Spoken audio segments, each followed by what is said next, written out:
എല്ലാവർക്കും നമസ്കാരം.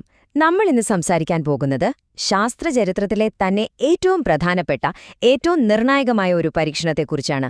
അതെ, ഒരു ആറ്റത്തിനെ ആദ്യമായിട്ട് എങ്ങനെയാണ് പിളർത്തിയത് എന്നതിന്റെ ആവേശകരമായ കഥ. അപ്പോ എങ്ങനെയാണ് ഒരു ആറ്റത്തിന് പിളർത്താൻ പറ്റുന്നത്? 20-ാം നൂറ്റാണ്ടിന്റെ തുടക്കത്തിൽ ശാസ്ത്രജ്ഞന്മാരെ ശരിക്കും കുഴക്കിയൊരു ചോദ്യമായിരുന്നു ഇത്. ഒന്ന് ആലോചിച്ചു നോക്കൂ. നമ്മുടെ കണ്ണുകൊണ്ട് കാണാൻ പോലും പറ്റാത്ത ആറ്റത്തിന്റെ ആ കുഞ്ഞൻ കേന്ദ്രത്തിലേക്ക്, ആ ന്യൂക്ലിയസിലേക്ക് എങ്ങനെ കടന്നു ചെല്ലും? അതിനെ എങ്ങനെയൊന്ന് മാറ്റിമറിക്കാൻ പറ്റും? അപ്പോ ഇതായിരുന്നു ഭൗതികശാസ്ത്രം നേരിട്ട ആ വലിയ വെല്ലുവിളി. അന്നത്തെ ശാസ്ത്രലോകം മുഴുവൻ ഒരു വലിയ അന്വേഷണത്തിലായിരുന്നു എന്ന് പറയാം. ഒരാറ്റത്തിന്റെ ന്യൂക്ലിയസിനുള്ളിൽ എന്താണുള്ളത്? ആ രഹസ്യങ്ങൾ എങ്ങനെ പുറത്തു കൊണ്ടുവരും? ഇതായിരുന്നു അവരുടെ മുന്നിലുള്ള ചോദ്യം. അതുകൊണ്ട് തന്നെ ശാസ്ത്രലോകത്ത് ഒരുതരം മത്സരമായിരുന്നു അന്ന്. വെറുതെ ആറ്റത്തിന്റെ കേന്ദ്രത്തെപ്പറ്റി പഠിക്കുക മാത്രമല്ല, അതിനൊരു മാറ്റം വരുത്തണം, അതും കൃത്രിമമായിട്ട്. അതായത് ചരിത്രത്തിൽ ആദ്യമായിട്ട് ഒരു ന്യൂക്ലിയർ റിയാക്ഷൻ മനുഷ്യന്റെ നിയന്ത്രണത്തിൽ നടത്തുക. പ്രകൃതിയിൽ താനേ സംഭവിക്കുന്ന ഒന്നല്ല, നമ്മൾ വിചാരിക്കുമ്പോൾ നടക്കുന്ന ഒന്ന്. അതായിരുന്നു ശരിക്കുമുള്ള ലക്ഷ്യം. അപ്പോ ഈ വലിയൊരു വെല്ലുവിളിക്ക് ഒരു ഉത്തരം വേണ്ടേ? ആ ഉത്തരം വന്നത് ഒരു പുതിയ, ഭയങ്കര പവർഫുള്ളായ ഒരു മെഷീന്റെ രൂപത്തിലായിരുന്നു. നമ്മൾ ഇതിനെ പാർട്ടിക്കിൾ ആക്സിലറേറ്റർ എന്ന് പറയും, അല്ലെങ്കിൽ കണികാ ത്വരകം. ഒരൊറ്റ കാര്യത്തിനു വേണ്ടി മാത്രം ഉണ്ടാക്കിയൊരു യന്ത്രം, ആറ്റം പിളർത്താൻ. ഈ കോക്രോഫ്റ്റും വാൾട്ടനും ഉണ്ടാക്കിയത് ഇങ്ങനത്തെ ഒരു മെഷീനായിരുന്നു, ഒരു ഇലക്ട്രോസ്റ്റാറ്റിക് ആക്സിലറേറ്റർ. ഇതിന്റെ പ്രവർത്തനം എങ്ങനെയാണെന്ന് വെച്ചാൽ വളരെ സിമ്പിളാണ്. ചാർജുള്ള കണങ്ങളുണ്ടല്ലോ, ഉദാഹരണത്തിന് പ്രോട്ടോണുകൾ, അവയെ ഭയങ്കരമായ ഒരു വലിയ വോൾട്ടേജ് കൊടുത്ത് അതിവേഗത്തിൽ പായിക്കും, ഒരു തോക്കിൽ നിന്ന് വെടിയുണ്ട പായുന്ന പോലെ. എന്നിട്ട് നേരെ ഒരു ലക്ഷ്യത്തിലേക്ക് ഇടിച്ചു കയറ്റും. അത്രയുള്ളൂ സംഭവം. ഈ കോക്രോഫ്റ്റ് വാൾട്ടൺ ഉപകരണമെന്ന് പറയുന്നത് ഒറ്റപ്പെട്ടൊരു സംഭവമൊന്നുമല്ല കേട്ടോ. ഇതൊരു വലിയ ഫാമിലിയുടെ ഭാഗമാണ്. നമ്മളൊക്കെ ഫിസിക്സിൽ പഠിക്കുന്ന വാൻ ഡി ഗ്രാഫ് ജനറേറ്റർ, പിന്നെ സൈക്ലോട്രോണുകൾ, സിൻക്രോട്രോണുകൾ, ഇവയെല്ലാം ഇതേപോലെയുള്ള ആക്സിലറേറ്ററുകളാണ്. അതായത് കണങ്ങളെ വേഗത കൂട്ടാനുള്ള പലതരം മെഷീനുകളിൽ ഒന്നായിരുന്നു ഇത്. ശരി, അപ്പൊ നമുക്ക് കഥയുടെ ഏറ്റവും ത്രില്ലിംഗ് ആയ ഭാഗത്തേക്ക് വരാം. ആ നിർണായകമായ ന്യൂക്ലിയർ റിയാക്ഷൻ. ആ മെഷീൻ ഉണ്ടാക്കി, ഇനി അത് പരീക്ഷിക്കാൻ പോവുകയാണ്.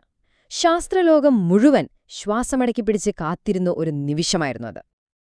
അപ്പോ ആരാണ് ഈ ചോദ്യത്തിന് ഉത്തരം നൽകിയത്? അത് ജോൺ കോക്രോഫ്റ്റും ഏർനെസ്റ്റ് വാൾട്ടനുമായിരുന്നു. കേംബ്രിഡ്ജിലെ പ്രശസ്തമായ കാവൻഡിഷ് ലബോറട്ടറിയിൽ ജോലി ചെയ്തിരുന്ന 2 യുവ ശാസ്ത്രജ്ഞന്മാർ. അവരാണ് ഈ വലിയ വെല്ലുവിളി ഏറ്റെടുത്ത് ചരിത്രത്തിലെ ആദ്യത്തെ ആറ്റം പിളർക്കുന്ന ആക്സിലറേറ്റർ ഉണ്ടാക്കിയത്. അപ്പോ അവര് ചെയ്ത ചരിത്രപരമായ പരീക്ഷണം എന്തായിരുന്നു? നമുക്കിത് വളരെ സിമ്പിളായി 3 സ്റ്റെപ്പുകളായിട്ട് നോക്കാം. 1. അവര് ഒരു പ്രോട്ടോൺ എടുത്തു, എന്നിട്ടതിനെ ഭയങ്കര സ്പീഡില് ആക്സിലറേറ്റ് ചെയ്തു. 2. അങ്ങനെ അതിവേഗത്തിൽ വരുന്ന ആ പ്രോട്ടോണിനെ നേരെ ഒരു ലിഥിയം 7 ന്യൂക്ലിയസിലേക്ക് ഇടിച്ചു കയറ്റി. 3ാമത്തെ സ്റ്റെപ്പ്, ഈ ഇടിയിൽ എന്ത് സംഭവിച്ചു എന്ന് നോക്കിയിരിക്കാം. അതെ, ഫലം നിരീക്ഷിക്കുക.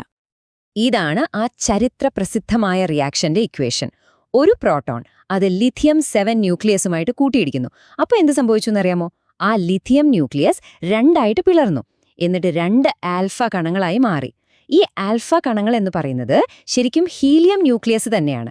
അതായത് അവർ ഒരു എലമെന്റിനെ, ലിഥിയത്തിനെ, വിജയകരമായി ഹീലിയമാക്കി മാറ്റി ആദ്യമായിട്ട്. ആ ഒരൊറ്റ പരീക്ഷണം അതോടുകൂടി ഭൗതികശാസ്ത്രത്തില് ഒരു പുതിയ യുഗം തന്നെ തുടങ്ങുകയായിരുന്നു. അതിന്റെ ഒരു ഇമ്പാക്റ്റ് എന്ന് പറയുന്നത് ശരിക്കും പറഞ്ഞാൽ വളരെ വലുതായിരുന്നു.